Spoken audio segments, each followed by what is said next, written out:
What's the meaning of All Hallows' Eve?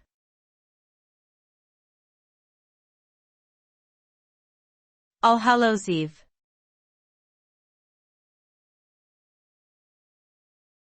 All Hallows' Eve.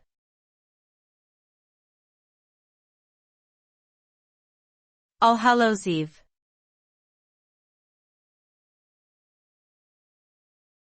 All Hallows' Eve.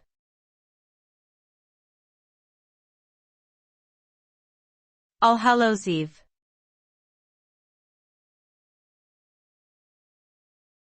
All Hallows' Eve is the eve of the Christian feast of All Saints' Day, also known as Halloween. It falls on the evening of October 31st and is traditionally a time of celebration and superstition.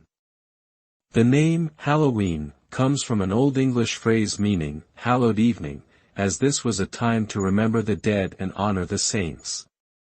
Today, Halloween is celebrated in many countries with costumes, decorations, and various customs, including carving pumpkins and trick-or-treating.